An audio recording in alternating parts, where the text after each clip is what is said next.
Hello and welcome to A Problem Squared, the podcast which is like the opposite of when a bird flies into a classroom. Oh. And I will not be elaborating. I feel like that's cleared that up nicely. I would say it is like a bird flying into a classroom. It's the exact opposite of that. No, I think What? Yeah, it causes chaos. No. Everyone gets giddy and excited. We solve problems, not produce chaos. Maybe both. Anyway, as you may have noticed, this is a podcast of two hosts. We've got Beck Hill, writer, comedian, performer, author. Mm-hmm. The opposite of the kid at the back of the class saying, hang on, it's just a bird. We've all seen birds. Yeah, we're supposed to be learning here. Yeah. Yep. And I'm Matt Parker, mathematician, YouTuber, etc. The opposite of the teacher, frantically jumping up on a desk, waving a textbook at the bird. Yeah, you'd be sitting there like, just leave it. I found it very funny when I was a teacher to be calmer than the situation required. Okay, so this has happened to you. I've not had a bird. I've had all sorts of ridiculous things happen. What's the most ridiculous thing that happened when you were a teacher? The most exciting thing that's ever happened when I was a teacher is if it starts snowing outside. Yeah, sure. All the kids get up as one and run to the window. Yeah, I would do the same. Yeah. But I said, what's the most ridiculous thing? Most ridiculous thing. Some students went through a phase of finding fake moustaches very funny. And they had a little competition where they keep trying to hide them in different places on each other's stuff. Okay. And wear them. Like you look up and a bunch of the kids would have fake moustaches on. But like they just draw them and cut them out of paper. Yeah, cute. And it was one of those things where I'm like... And you taught high schoolers, hey? These are high schoolers. Yeah, they were year 9s at the time. And you know what? Like a lot of things, it was very funny. Yeah. But I just pretended I didn't even notice. It must be really hard because if you start acknowledging that is funny... Yeah, then it's lost not going to win. And I've lost the high ground if other kids are mucking around in a way that's not as clever or as funny. Yeah, because they don't see the difference. Then you've made a judgment. Why do they get to mess around with their fake moustaches and we can't stab each other with pencils? Yeah. Right? So, and then you've got to say, look, it's funnier if it's a moustache. Exactly. Then they start trying to make like shivs out of moustaches. I mean, to their credit, one of them managed to stick a fake moustache on my water bottle, on my drink bottle. And I continued to pretend I hadn't noticed it was there and just drink out of the drink bottle. That's great. I thought was hysterical. Would you know that they think it's funny because they're like, he hasn't noticed. Yeah. Great. Love that. Had a lot of fun as a teacher. I would not be able to last. I'd find it far too easy to laugh. Oh, yeah. Yeah. I thought my strategy was always don't let them know I know how funny things are, which amused me no end. I'm really bad at keeping quiet when something's funny. Ah. Well, you know what's going to be funny? On this episode... I'm going to look at the humble tumble dryer lint problem. I've got a list of reasons why you should start counting at 0, and the list starts at 0. And we'll have any other blackbirds in the school? Yeah. Any other birdness?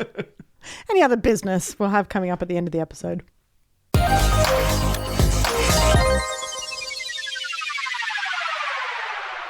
Beck, how are you doing? I'm good. How are you? I'm good. Enjoying this halfway through March feeling? Yes. At the time that everyone's listening to this, I'm now in LA. Oh, you're there already? I'm there already. Oof, hello, future me. Oh, you are. Yep. But at the time of recording, I'm very excited because I was telling you about this.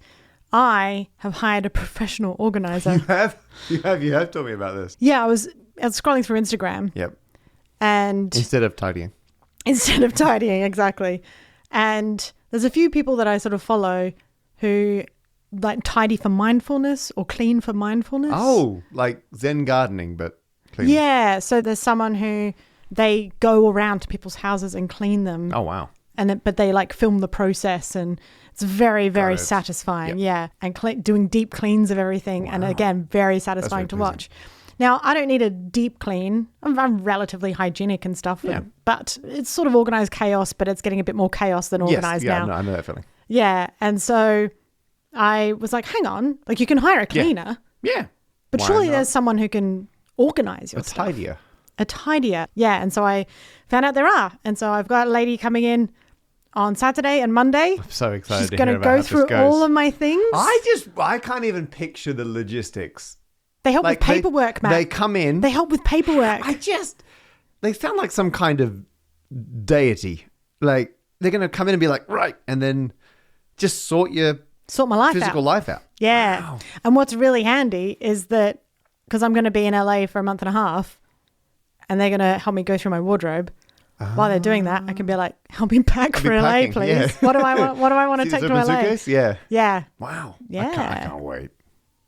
And You have to report back. I will report back. I'll report back if they're any good. I'll tell folks.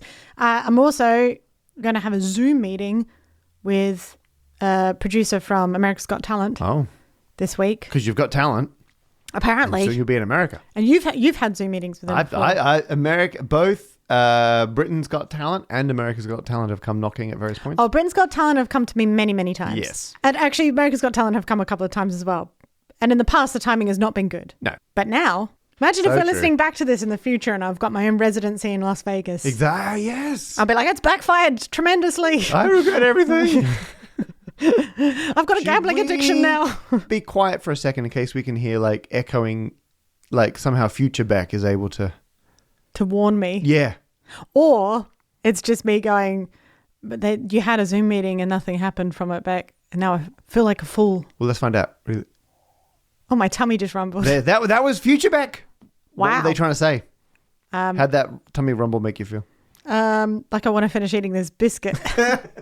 Okay, it was Future Beck, but from 30 seconds from now. Yeah, exactly. How about you, Matt? I'm good. I've been cycling every day. Yeah, and you've been keeping me updated as well. This morning was ride 83. Yes. And as of recording. Again, by the time this comes out. And I estimate I'm feeling healthier. I feel like I'm maybe 40% of the way there. Yeah, you look healthier. Yeah, I am feeling healthier. Not as healthy as I want to feel, but I feel like I'm almost halfway healthy. Yeah. But I know health can't be gauged by looks alone. No, exactly. But I'm feeling halfway to healthy is roughly what I'm thinking. So yeah, I'm on the halfway to healthy. That's exactly just like that famous song. And I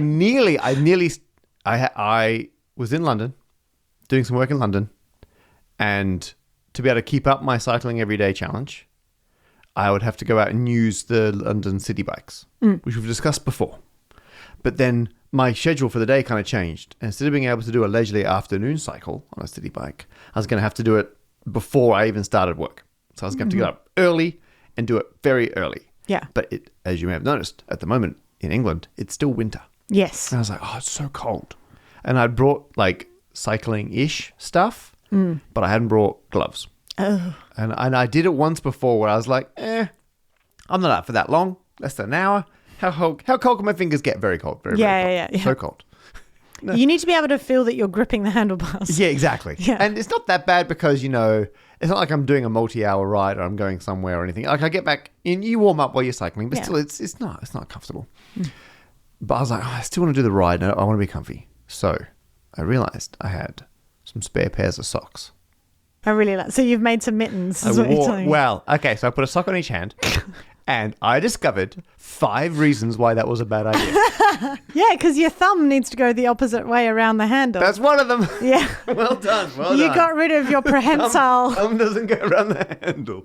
And I thought I'd be fine just doing like a sloth No, you need grip. opposable thumbs. Yeah. And then I tried getting enough bagginess in the sock to reach around. Like a sock puppet. Yeah, but it wasn't comfy. Like a sock puppet. I did the sock puppet. Your sock puppets were eating your handlebars. Eating the handlebars. You should put little googly Occasionally eyes breaking. on them. Yeah, I should have. If I had googly eyes, that would have made it. So that's one of the 5. Mm-hmm. Another one is when you're putting socks on your hands. And I was wearing because I got this high-vis cycling jacket with long sleeves because it was, it was cold and it was wet. It wasn't raining, but the ground was wet.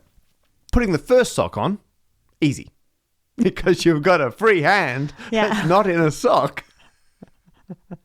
You put the sock on. Yep. The second sock's what gets you. Really struggled. Couldn't get the second sock on. You've just reminded me that when I used to do a double act with Tom Goodlett, another Dirty comic, Laundry. Another Awesome Laundry, it was called. Awesome Laundry. It's for children. Sorry. Dirty Laundry. I was thinking of a different show. When we wrote it, we're like, this is genius. When it came to practice, getting the second sock on. The second it involved sock. a lot of teeth. I think there was a lot of I didn't. I was also trying to shove it, trying to shove it up the sleeve. So I ended up taking the first sock off to put the second sock on, which solved one problem and caused another. But I feel I just get better at it. Yeah, so I eventually got both socks on. And then I discovered the second problem, which when I'm wearing socks on my hands, I can't use my phone. Oh, yeah, and I data log all my cycling. Do you ever use your nose to do something? I have. I definitely. I gave that a go. I gave the nose a go. Yeah. Too cold. Oh, right. Yeah. Oh, for some reason, that wasn't responding. So I had to de-sock one hand. By now, I'm getting real good at putting it back on, though. Yeah. Set the timer going. And then put the phone in my pocket and then put the other sock back on and get cycling. Yep. Now, the last two are pretty much the same thing. Shoelaces. Not shoelaces. They stayed done up. Thank goodness. I double knotted them and I tucked them under the other laces. You could be argued this is the same thing. I think it's two distinct versions. I figured... Can't use your bell. No, I could use the bell. Gears. That's fine. Gears are fine. Oh. Gears are handier when the thumb's around because they're like on the city bikes, it's like a throttle. But you still managed to... That was all fine. Okay. I figured once I had these socks on, it would just look like I'm wearing gloves. Yeah. Like I wouldn't look ridiculous. But they did look more like socks. You know what you should have done? Put some shoes on. The space shoes. But then there are two scenarios. The problem is, partly I was cycling through London streets, and then I was cycling all the way around Hyde Park in London. And so partly I forgot I've got to indicate to other cyclists and people my moves. So whatever I'm indicating, I'm just waving a kicking them in the face hand with a sock. And then I count this as a separate problem. You know how easy it is to buy gloves? I did look up glove shops. It was early in the morning. You don't need a glove shop. Pretty much every corner store. Googled glove outlet. Yeah, I think that's your problem. You're looking for a glove specialist instead of the service station. Googling was hard. Yeah, that's true. Your nose can only type so fast. I can only nose type so quickly. And then when I'm on the streets, I forget how much I wave at like people who wait and so I'm just waving at people. Yeah. With socks on my hands. So. Socks on his hands and gloves on his toes. The point is, I've kept up my cycling every day until I'm healthy challenge, but at great personal cost. Yeah, but now everyone thinks that you are mentally unhealthy.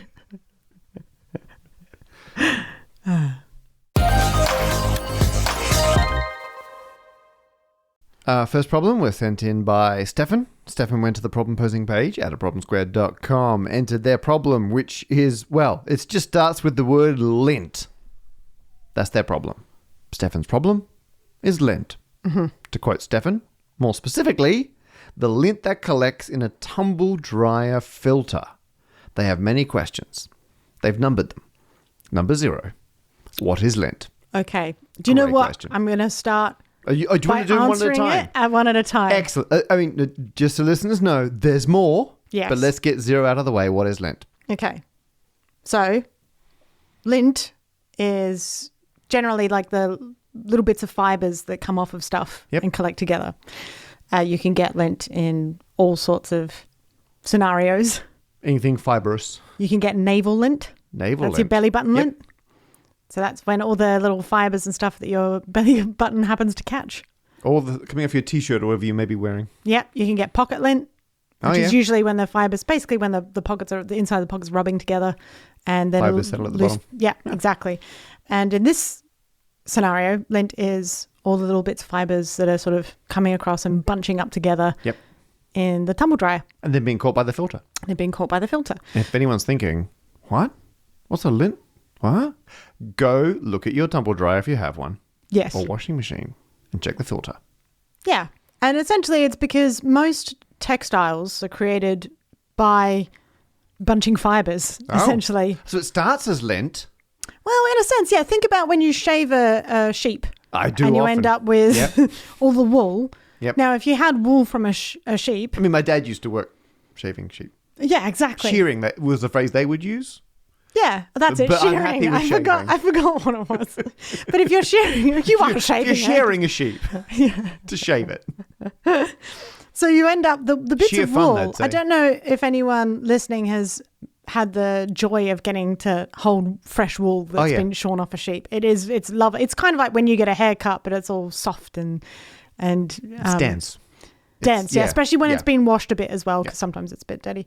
But but you can sort of pull it apart the same way that you do with like loose cotton, like cotton balls. You can sort of pull them apart. Yeah. So in a very long bit of wool or yarn, It's not like there's lots of very long fibers. It's just a bunch of short fibers that are all exactly twizzled together. And they, back in the day, they'd use a spinning wheel for that. Yep. So you sort of got that. It's bunching it together. It's spinning it around, and it's sort of becoming bunched up enough. Yep. That it's pretty strong. Yeah. And the way it's all wrapped around each other, it's how you end up like that. And if bits of that get worn off again? Yeah. Lint. Because it's made of all tiny little fibers, then some of these fibers become loose, they come off. Sometimes they just get damaged and broken, and so those little bits coming off in the same way that your hair and skin does that as well, like life. Yeah. What's really interesting is the etymology of the word lint. Oh. So it's related to the word linting. Linting. Which is the term used for the cultivation of shorter fibers from the cotton plant. Oh, so it is. So you'd be linting if you were taking all the fibers from the cotton plant and then manufacturing it into cotton. So it is going back to its original state. Yeah. It's returning to its state. Which does bring us to question 1. The second question. Yes. Says Stefan, if one were to keep a piece of clothing in the tumble dryer, so I assume with it running, would there eventually be nothing left of it? So would it entirely turn back to lint? As an example, they say, how long would that take for the average t-shirt? Yeah. What I take from this is lint like, like when you buy a new bit of clothing and the dye runs for a while, so you got to wash it carefully. Yes. But then that stops happening because all the loose dye has been washed out or whatever the case is. So is lint something where after a while you've got all the lint out and now it's just a t-shirt, they won't lint anymore? Or is linting just an inherent property of a cotton t-shirt existing and it will continue linting until the day it dissolves? Well, the reason that it occurs is mainly to do with the mechanical part. The heat does play an element, but it's mainly the fact that it's being tumbled around. It's the tumble part of the tumble dryer as opposed to the dryer. Got it. The dryer doesn't help, but the tumbling part, it's all the friction and everything ends up meaning that the little bits are getting caught on each other.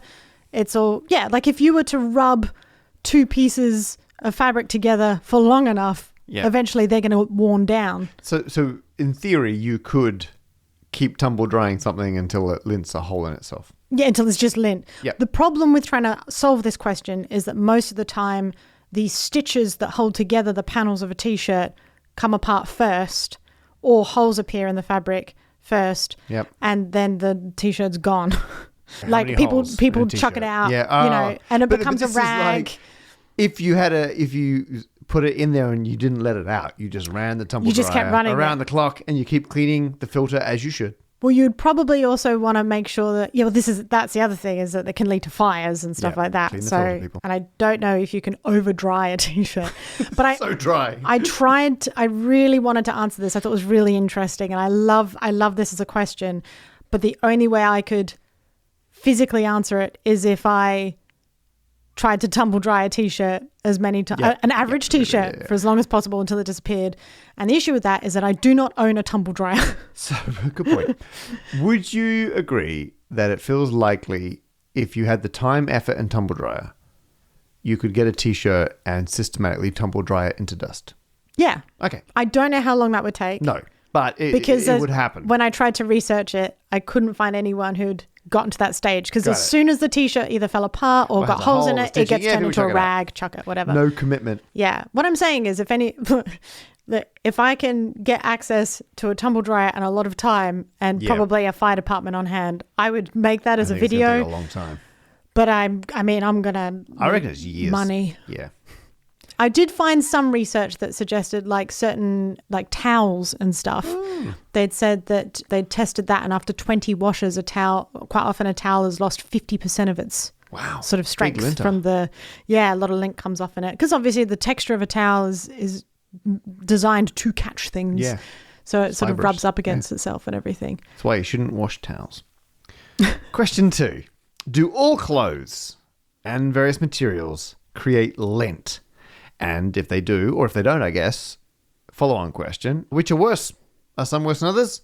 And they suspect, a shot in the dark, Stefan thinks denim probably doesn't lint much. I don't know. Yeah, denim actually does lint quite a bit. It's cotton, right? Denim? Yeah, and do you know what? I'll swing back around to this in an answer that's going to come up. But yeah, denim does actually create a fair bit of lint. Just think about the pockets in your jeans. and how much lint you tend to end up with those, or how much lint you end up in your belly button when you wear jeans. But yes, basically everything made of fibers has lint created latent from. lint potential. Yeah, but I did find on utopiacleanersboston.com. Oh, yeah. They call these clothes lint producers. Oh. And old LPs. And lint producers more specifically are ones that create so much lint that it tends to stick to the rest of your laundry. So the culprits... Lint givers, not lint takers. That's right. And there are lint takers as well. I'll get to that. The culprits of producing lint are fleece sweatsuits. Yep. Chenille items. New terry cloth towels. Again, there's a towels. And flannel pajamas. Yeah. Be creative, lint. Then look for lint attractors. That's your lint takers. Yeah. Lint attractors are things like corduroys, synthetic blends, and dark fabric. So they tend to... Taking the lint. Yeah. I would argue that dark fabric doesn't necessarily take more lint than others, but I think it looks obvious. It's more obvious. They said to prevent lint. Now, this isn't preventing lint from occurring. It's still going to show up in your filter. Yeah. But to prevent it getting onto other clothes. Got it. Yep. Sort lint attractors from lint producers and wash them separately. Oh, that makes sense. Question 3. What is the point of the filter? Why not just let the lint fly out the vent? Why not make it like those candy floss machines? Yeah, so just shooting lint out the top of the machine. Yeah, just wave a stick around it and collect the lint. I kind of answered the question there. Because you're going to get lint everywhere.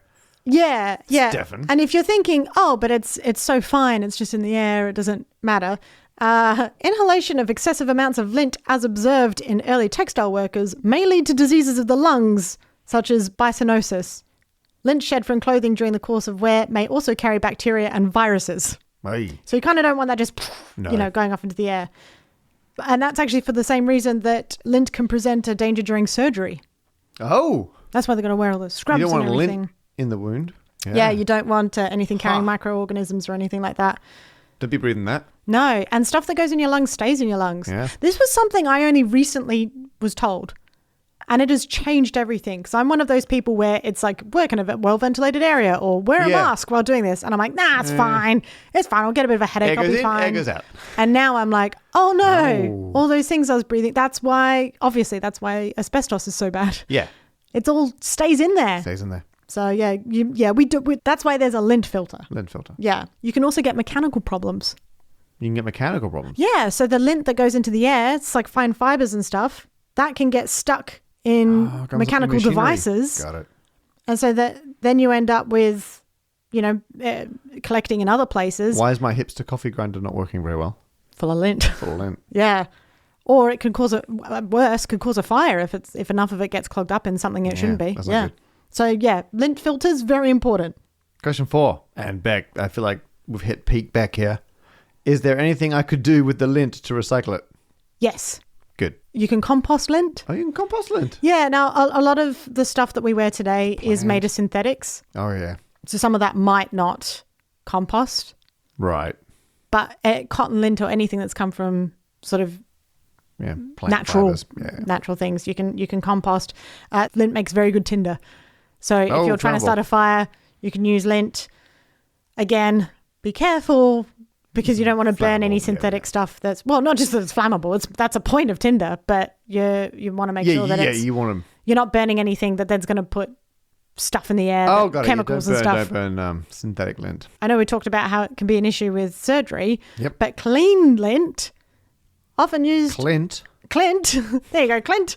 Was used as a form of wound treatment for cuts as early as 1500 BC. That's a long time ago. Yep, and as recently as the American Civil War. That's also a long time ago. That spans 3,000 years. Yeah, that's a long time. And that sort of lint was called a Sharpie or Charpie. Charpie. Don't know if I'm pronouncing that right, but yeah. Can you set up the lint and make a smaller version of the original item of clothing? Like make a tiny t-shirt out of your t-shirt lint? Yes, technically you could. Maybe not. I'm on board. Maybe not an amazing version of what you had, but what you could spin it. You could spin it? In the same way that you do with fleece. Back into thread? Yeah. Now, it's not going to be a nice thread. Not necessarily going to be a smooth thread. It's probably going to be more like a lumpy wool.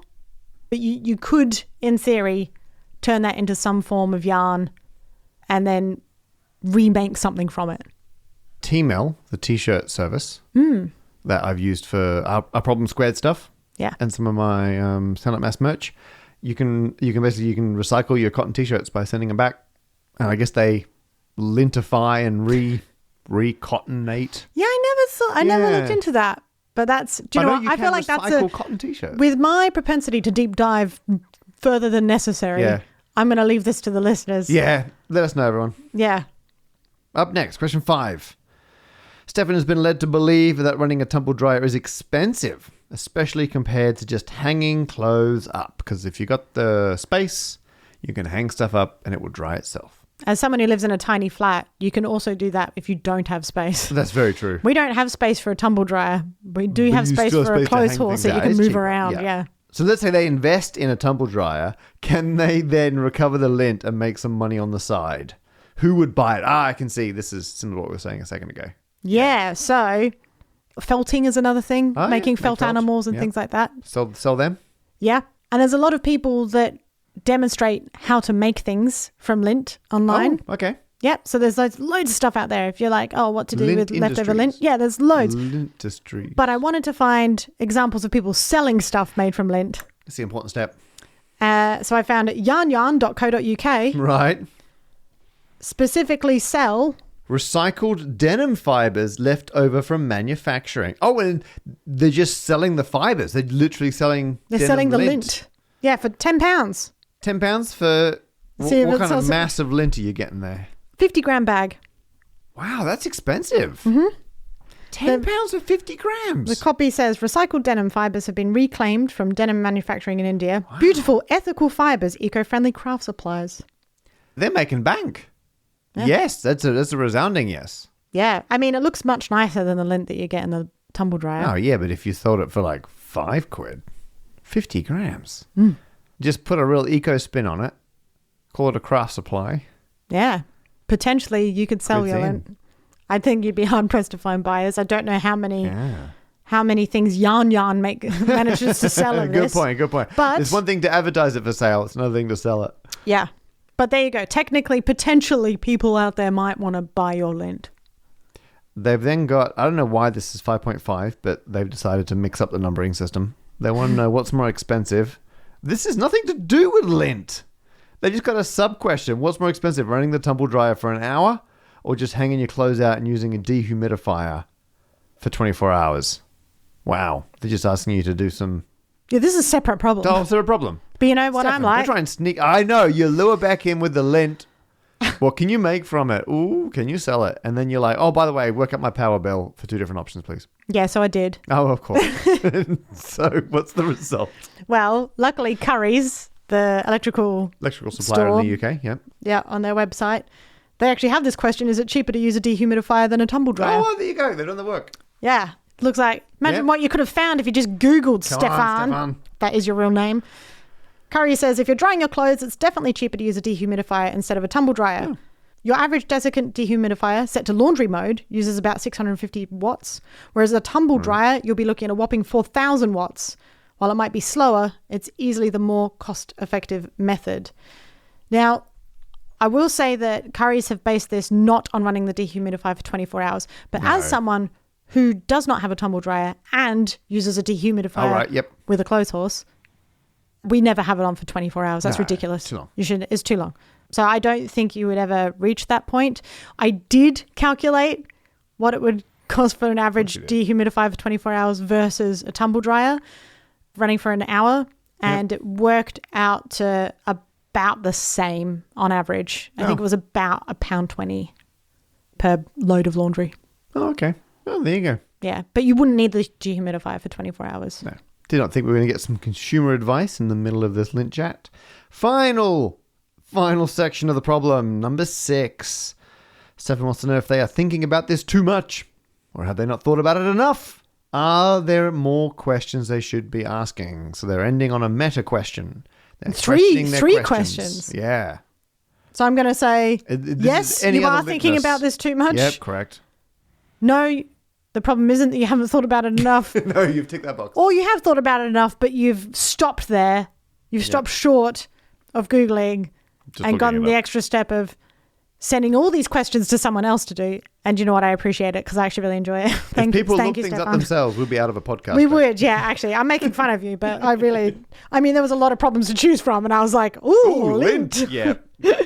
That's a t-shirt there. Ooh, Lint. And then we'll make that t-shirt, ooh, Lint. And then we'll see how many times we have to tumble dry. Off, yeah. Yeah.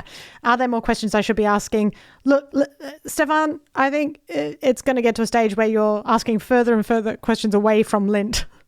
Let's stick to the subject. Stick to Lint. Wow. I mean, I feel like you've solved all these problems in great detail. Thank you. Even the ones that were the Trojan problems. 7.5 if you count the 0. Yes, which I do. So I'm going to give you an upcycled ding. It's a ding left over from the manufacturing process of the previous episode. Oh, thank you. Yeah. I think we could sell that for about quite expensive, yeah. It's a crafting supply. The ding. There you are. Thanks, Matt. Great job. And thanks, Stefan. I genuinely enjoyed looking into this.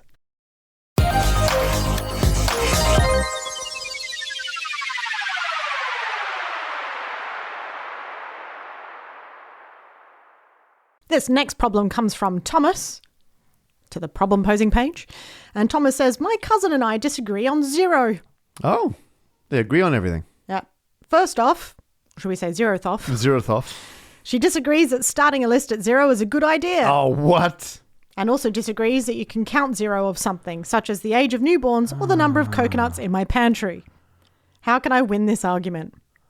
Oh, wow, that got personal. It's not which is better. No, just how do I win? I want to win this. I'm right. How do I win? Yeah. So, Matt. Yeah. Problem dear to my heart. Now, I can't tell if our previous problem poser, Stefan, started their enumerated list at 0 because they believe starting at 0 is a great idea. Yeah. Or I do that and they're making fun of me. It could be either. Yeah. But they did. They started at 0. And I famously like counting from 0. So I have been using 0 for a long time. It took me a lot of emails. When my first book was published, I really wanted to start on page 0. Oh, no. Yeah. The publishing industry does they do not like weird changes. No, they do not. I tell a lot of stories where it's like me and my eternally frustrated publishers, but they are probably the most flexible and the most wonderful publishers I could have. Yeah. The crew at Allen They would Lane have to be. at Penguin Random House are absolute legends. Yeah. And they tolerate a surprising percentage of my ridiculous ideas. Yes. My next book, I did not think I'd be allowed to do this. Instead of page numbers, have I told you this? No. Instead of page numbers, each page has the sign of the page number where an angle in degrees. So the page numbers start at 0.000000, and then they gradually go up for the first quarter of a book until they get to 1. And then they gradually come down to 0, and then down to -1, and then back up. They do a sine wave. They go up to 1 and then down to -1 and then back up to 0. And that equals a triangle. It's a trigonomic function of. So you can have 2 pages of the same number. In and in book. the index, it's like you look up a word and it's like that's on page -0. And you've got to work out which one. Yeah, but importantly, that is not a problem with, but that's part of using trigonomic functions like sine. Is they're many, you get many different, they're many to 1. You can put in different angles and get the same sine value. Yeah. And I like ridiculous things in my books which give you the same sensation or the same situation as stuff I'm talking about in the book. And so the fact that people can live the emotional experience of realizing a sine of an angle does not uniquely define the angle because it doesn't uniquely define what page something's on, I find deeply pleasing because you're experiencing the sine function and its drawbacks by using the index in my book. I technically have a 0th page. I mentioned this in a previous episode. I talk about this page is the first and also the last, which is a flip chart that I do. But the opening Cyclical page, flip chart. It always comes back to that page, which means that. Sorry, if you can hear that, there's a dog drinking loudly water near very me. loudly next to us. Sorry. But it does sound like I'm in the bathroom. I really needed a wee. She's so loud. Give her a second. Sometimes it feels like she's sarcastically drinking water. Yeah. And she's just loudly dribbling everywhere. Yeah, well, now the clock's ticking before she needs a wee. Yeah, so the flip chart goes right back to the last page. Yep. That it ends on, which technically means that I think that it's a 0th page. Yeah. I will. I mean, I'll happily say it's the 0th page. It also, because the whole thing's a poem, and normally you do a poem in like rhyming couplets. Yep. And it does work as rhyming couplets, but the last line is the same as the first line. First line, right. So there's an odd number of... Yeah, it's very, very... I love it. Very fun. So that's now a third reason. It's fun. Yes. And to be fair, I do it mostly because it's fun. So the third reason is the big one. The other two reasons, the one that's probably less important is in programming and computer science, you use 0 all the time. If you're going to index a list, you start from 0. It's always the 0th element in your list. If people... I remember last episode, the Pi Day episode. Yep. I talked about throwing together some terrible Python code. Mm-hmm. And that was done by comparing consecutive strings of digits in pi, see if they're the same. The way I programmed that was by having the two kind of sets of numbers move their way along pi. And what I'll do each time is take the 0th item out of the front list and put it at the back of the other list, and then take the 0th item from the back list and chuck it out of the list. And I had to do everything specifying the 0th item, because in Python, like I think pretty much all programming languages, you start counting, you got the 0th item in a list, and then you count up 1, 2, 3, 4. Which can get a little confusing. I'm not saying it's flawless, but binary numbers or any numbers start at 0, because you start with nothing. Like, you got 0, like it's there. You can't say no, there's no 0, because the smallest number you can write down is all zeros. Yeah. And particularly back in the day when like storage and processing power and all these things were quite limited, why would you waste a whole number in your list? You can get one more thing in your list for the same length of number you're using for the counting. Yeah. And humans have always squeezed every last bit of processing power out of whatever hardware we have available at the time. And so, of course, in computing and programming, we use 0, because to not use it would be wasteful and less efficient than the maximum we can get out of it. So counting from 0 is always works. Like in terms of computing, it just makes sense, because otherwise it's wasteful. And I then think it's hilarious to take things from the world of computing and programming and mathematics and then infuse them into my everyday life. Yes. Hence I count from 0 a lot. The useful thing is sometimes things just start at 0. Like they mention ages. Well, that was the big one for me, because I used to be much like Thomas's cousin. Yep. When we started doing this podcast, Yep. I was very annoyed at how you count from 0. I do. It's very funny. And I think I managed to talk. You wanted to start the episodes from 0. Yeah. But I was like, that is very confusing. And we didn't do it. But I think we were going to do a trailer, and that was going to count as 0. Oh, maybe. But for me, the big thing to make me go, oh yeah, was the realization that you don't turn 1 until you have been alive for 1 year. Yeah.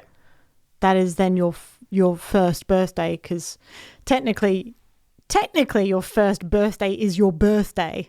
Yeah. The day that you're born. But we don't count that, because we're celebrating 1 year after that point. Age. Well, so you've got to get to that point first.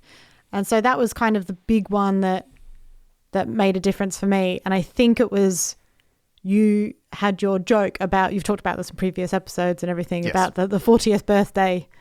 Is when you turn 39. Is when you, yes. Yeah. Because you've already had your first birthday when you turn 0. Yeah, so when someone turns 39, you can be like... Happy 40th birthday. Yeah. Fence post. Yeah. So... And it makes sense, because it's easier to calculate ages, like time between two things. If you use 0, it makes sense. But like there's no 0th year. So if you go back in time in our common era, you get back to 1 CE, and the year before that is 1 BCE. So we go straight from 1 to -1. And we have discussed this a couple of years back on the podcast about how there's no 0 year. And that causes problems if you're trying to work out the time between two dates. Yeah. Because you're missing 0. You need 0. Yeah. So sometimes you just if need you're going 0. from 1500 BC to the American Civil War. Exactly. You'll be off by 1. Yeah. Classic. And a friend of mine, Jim. You said that like you were making up a name. No. I know it was because you were you were thinking for a second. Prop. I was wondering if I do the surname. James Prop was Great getting name. out a mobile phone, a cell phone, they're American, contract for one of their kids. And they had like you can cancel this within 2 weeks policy. Mm-hmm. And so they took the phone out, let's say on a Monday. And the kid had it for a while and it wasn't working out. They were going to go with a different provider or something. And so Jim walked back into the place where they got it, like on the Monday 2 weeks later. So they got it like at 5 p.m. on Monday. 2 weeks later, he goes in first thing in the morning and says, I want to return this phone within the first 2 weeks. And they're like, no, you're currently on day 15 of your contract. You passed 2 weeks. And he's like, no, but it's literally been less than 2 weeks since I left the store with the phone, because I left Monday afternoon 2 weeks ago and I'm back now Monday morning. But they started counting with one. So the day I would also you got argue the phone that they started counting on the day rather than on the time. Yes, it's a good point. Yeah, but because there's this, okay, in the case of the phone contract, fair enough. But some states in the US do or don't, I'm a little hazy on this, but they have to specify when they're doing things like this for like anything legal. Competitions and stuff Competitions, bail. Look at any terms and conditions for a competition these days, and it will say something like entries will close at 0000 or like 00001 or whatever on to get it off the PST, off the Pacific zero. Standard Time or something. But even if it's like you've got 10 days to make bail or something, they've got to specify, do they start on day 1 or day 0? And it is explicitly spelled out in some legal systems. They will say all legal whatevers start on 0 or something like that. So that's my second reason, is because when it comes to keeping track of, in this case, we're talking about time, other situations, you need that 0th day. Yeah. Otherwise, like ages, you start counting too soon. And particularly if you're going to straddle the positive, negative ends of a spectrum, you're going to mess up in the middle without having 0. I mean, I suppose the argument is, you could say, well, you should say that when you're born, it's your first birthday, and then the rest of the year, you are in your first year of life. Yes. And then you enter your second year of life. So you could argue the other direction. You could as someone who always enjoyed debating in high school. Argue, which is why they're phrased as an argument, because you can argue a lot of these things both ways. Yeah. If Thomas's cousin is listening, that's your argument. There's your argument. Is actually, yes. What does age You're even right. mean? It should be wrong.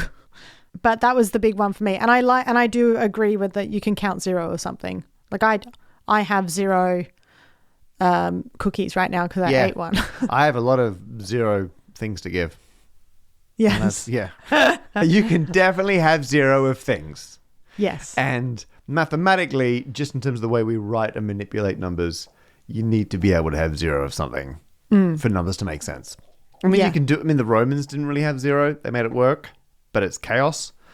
Having a 0 in your numbering system and 0 of things as like a legitimate number, as perfectly valid as any other number, is super useful. So most numbering systems that we use now originate from the Middle East, don't they? Yeah. Did they have 0? Yes. Wow. And that was a big technological breakthrough. Yeah. So we have Hindu Arabic numbers. So how do they win the argument, Matt? Well, I think when they, like all good arguments, they should enumerate their points. And they should start numbering the points in their argument from 0. Say 0th of all. Yeah. And then just do everything in one big point. Yeah, I think for Thomas to win the argument, you're going to have to do everything starting on 0 all the time. Yeah. Yeah. Nothing gets people onto your side like winding them up and being annoying about it. Yeah. I mean, that was my policy, and here we are. All counting from 0. Yeah. And puns, like you've got, there's nothing wrong with 0, or that kind of, Yeah. I'm not going to lie. I don't think you've solved this problem.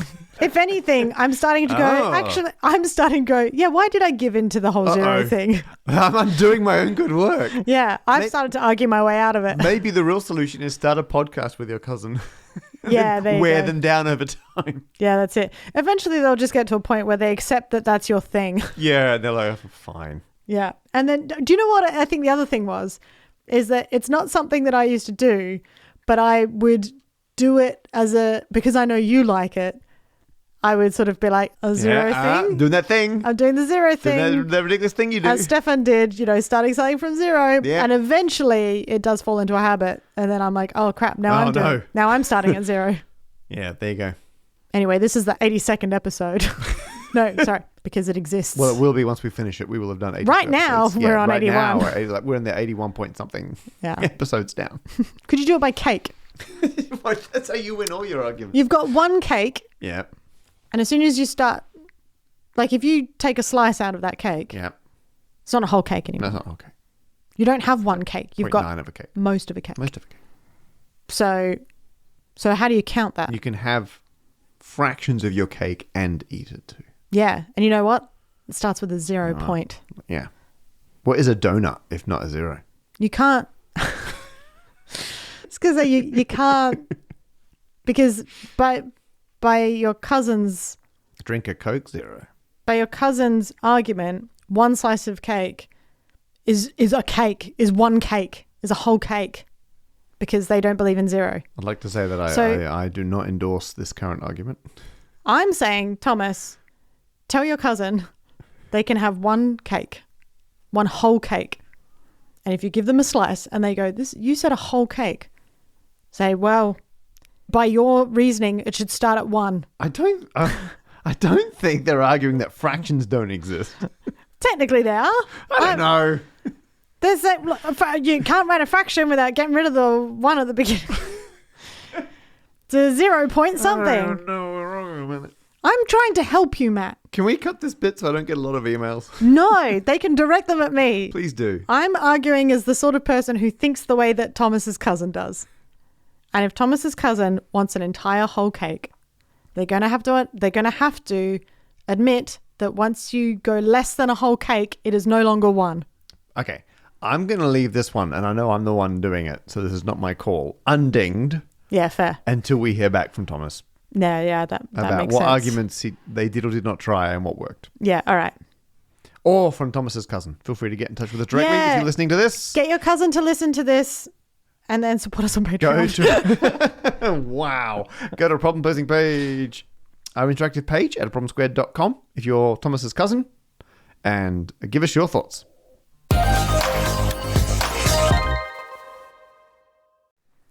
And now it's time for any other business, which is the exact opposite of any other birdness.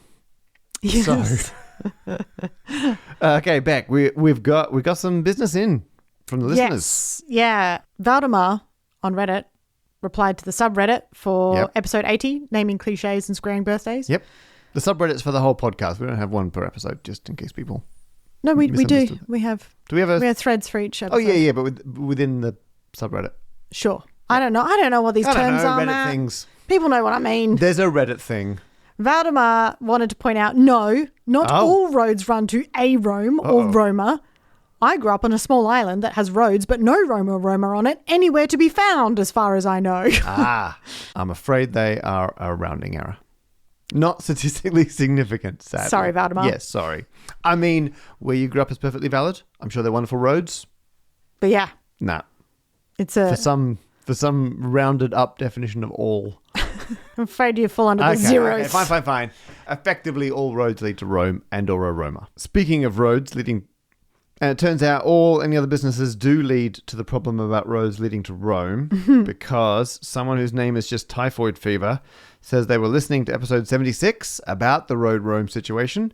And while they were listening to it, I guess they were in a car or some kind of moving vehicle, they drove past Beck Hill Road in northwestern Montana. Wow. A Beck Hill Road. Yeah. Did you know you have a Beck Hill Road? I did not know that. There you go. It is Beck Hill with a K, but like B-E-C-K, but I'll take it.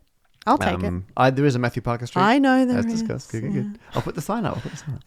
Unfortunately, says Typhoid Fever, they did not have enough time to drive down it. That's a lack of dedication. To find out if it does indeed lead to a Rome. Be long drive. I mean, that's too much dedication. Yeah, no, I appreciate that though. And if you do manage to find that sign not connected to the pole, by any means, hold on to it for me. And if anyone knows if there is a Beck Hill Road with no K in it, let us know. Yeah, that'd be pretty special. Brianna got in touch to say, in regards to the square root party question from episode 80, I have a suggestion for food. I would lean into the root part of square root, so have root beer, which I think was one of your suggestions, Matt. Good suggestion. And maybe carrot and or ginger cake. Yeah, there you go. And have some square-shaped French fries. Radishes and parsnips. I mean, square-shaped French fries. I don't think that's a thing. Well, I guess potatoes are a root. Like a vegetable. Yeah, I guess more like a square shape. Make them square. Make them cubes. Like a potato cake. That's what you want. Okay. Or potato waffle. I'll accept that. That's a square. Radishes and parsnips might be found easily depending on time or year and country. You could even go on a root tasting and try new and unusual to you root foods. As an added bonus, the problem poser mentioned that their wife likes horses. Yep. Horses like carrots, so could come around full circle. There you are. I wanted to add my own any other business to this. Oh, really? Because I had a realization. This episode is coming out mere days before Easter. Oh, yes, it is. Easter will be the 31st of March this year. Early Easter. And you know what that means. Soon, there's going to be an abundance of Easter egg chocolate. Oh, yes. The best of all the chocolates. Which is a prominent ingredient in a problem squares.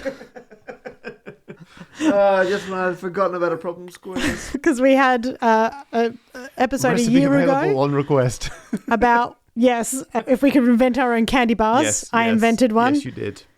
Proof by baking. Which involved, I think it used every letter of the word problem. Yes. Because it was a problem and then square. Yeah. Because they're in square shape.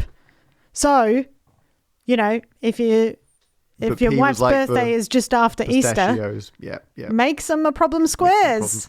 And then you can sort that for your birthday party. Are you going to make some problem squares, Matt? I thought about making them again. I mean, I'll be in the States. You'll be in LA then, yeah. But also I was like, it was so much so much work. And so unhealthy. So unhealthy. And finally, I'm going to mention again, pre-orders for my book are happening. And I'm mentioning it a lot at the beginning because I'm doing a collaboration with a print artist, Paul Catherall, who I love their print work. They do the South Bank prints. You've got that National Theatre one. Yeah, National Theatre one. The Brutalist Architecture prints. Amazing. The artist who does that, we're doing a collaboration on a math shape architecture style print.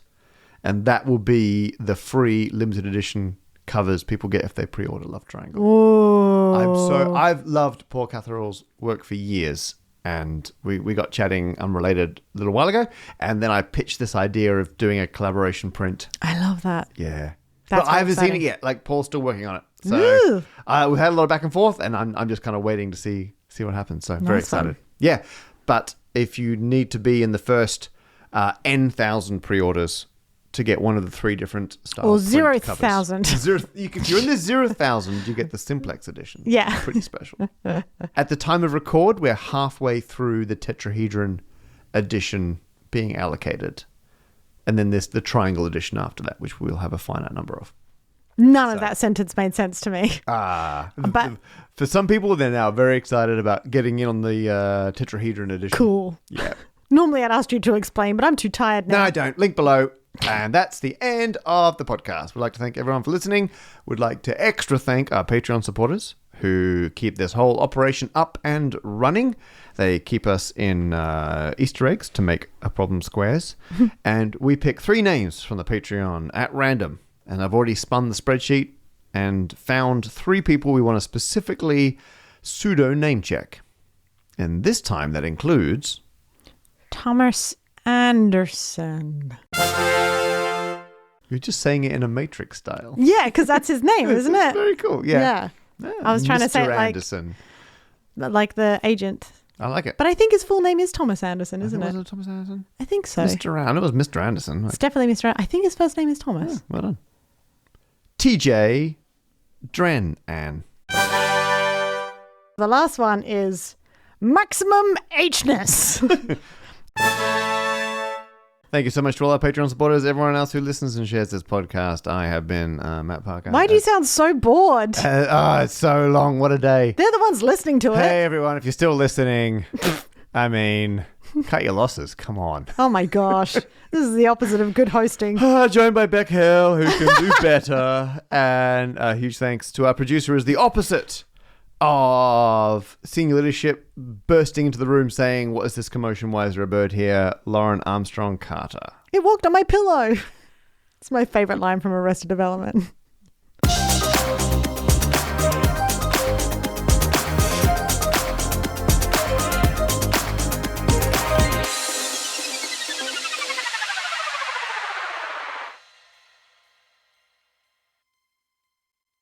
Okay, Beck, we're getting dangerously close to the number of dice in the jar.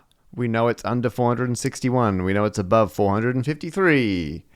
This is excited enough for you. How many dice are in? Sorry, I was double checking that it is Thomas Anderson. It is. It is Thomas Anderson. Yeah. We've also, as well as Skylab hanging out in the office, and my wife Lucy has joined us. Yeah, we're stunt casting now. If you had to guess. Professional can cameo. Can you see that bowl, the jar of dice up there? Yeah. Beck's trying to guess how many dice are in that jar. Lucy's now counting them from afar. He's like 1, 2, 3. 6 tall, She's running the numbers. 12 across. Do you want to have a guess? Or I can give you the upper and lower bounds we're currently working to. No. No? Oh. Excuse me. I'm not going to do all that hard work to have someone else step in and take the glory. 120. Higher. Okay, Beck. All right. My guess. Yep. 457. Higher. Ooh. Not many left now. Mm-mm.